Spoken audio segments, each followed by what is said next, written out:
നമുക്കിന്ന് നല്ലൊരു സന്തോഷ വാർത്തയുണ്ട്. വേറെ ഒന്നുമല്ല, നമ്മുടെ പഴയൊരു യമൂന് ഫീമെയിൽ ഇല്ലാതെ 3 വർഷത്തോളം ഫീമെയിൽ നടന്നു. യമൂൻ്റെ ഫീമെയിൽ കിട്ടിയില്ല. അങ്ങനെ ചെറിയൊരു കുട്ടിയെ വളർത്തിയെടുത്തതാണ് ഈ കാണുന്ന ഫീമെയിൽ എമു. അപ്പോൾ അത് നമ്മുടെ പെറ്റ് ഷോപ്പിൽ നിന്ന് ആദ്യമായിട്ട് കൊണ്ടുവന്നിട്ട് 2 വർഷം അടുപ്പിച്ചായി. 1.5 വർഷം കഴിഞ്ഞു അങ്ങനെ കൊണ്ടുവന്ന ശേഷം. അപ്പോൾ ആദ്യമായിട്ട് അയാൾ എഗ്ഗ് ഇരിക്കുകയാണ്. അപ്പോൾ പെറ്റ് ഷോപ്പിൽ കുഞ്ഞായിട്ട് വളർത്തിയെടുത്ത് എമുവിൻ്റെ മുട്ട കാണാൻ നിങ്ങൾക്ക് ആകാംക്ഷയില്ലേ? അപ്പോൾ എന്താ വെച്ചാൽ എനിക്കും വളരെ സന്തോഷമുണ്ട്. എന്താ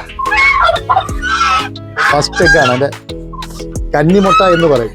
അപ്പം നമ്മുടെ എഗ്ഗ് ഉണ്ടോ ഏകദേശം ഒരു 400 ഗ്രാം മേളിൽ വെയിറ്റ് വരുന്നത്. അപ്പോൾ ഇത് എഗ്ഗ് വിരിയുന്നത് ഏകദേശം 80 മുതൽ 90 ദിവസത്തിനകത്താണ് എഗ്ഗ് വിരിയുന്നത്. ഡിസംബർ ജനുവരി ടൈമിലാണ് എമുക്കൾ എഗ്ഗ് ചെയ്യുന്നത്. അപ്പം എഗ്ഗ് ഒരു 25 മുതൽ ശരാശരി 40 വരെ എഗ്ഗ് ചെയ്യാറുണ്ട്. അത് നമ്മുടെ ഫുഡിനനുസരിച്ച് എഗ്ഗിൻ്റെ വലുപ്പവും എഗ്ഗിൻ്റെ ക്വാണ്ടിറ്റി. അപ്പോൾ എന്തായാലും നമുക്ക് ഇതിൻ്റെ ഡീറ്റെയിൽസും പിന്നെ എഗ്ഗ് വിരിയിക്കുന്നതിൻ്റെ ഡീറ്റെയിൽസും കാര്യങ്ങളൊക്കെ ആയിട്ട് വരാം. ഓക്കെ, അപ്പോൾ നിങ്ങൾ കാണാത്തവർ കണ്ടോ, ഇതുണ്ടോ, ഇതാണ് യമുവിൻ്റെ എഗ്ഗ്. കണ്ടോ, നല്ല ഒറ്റ നോട്ടത്തിൽ കണ്ടു കഴിഞ്ഞാൽ എന്തായിട്ട് തോന്നും? ഒരു ഔക്കാടായിട്ട് തോന്നുന്നുണ്ടോ ആയിരിക്കും?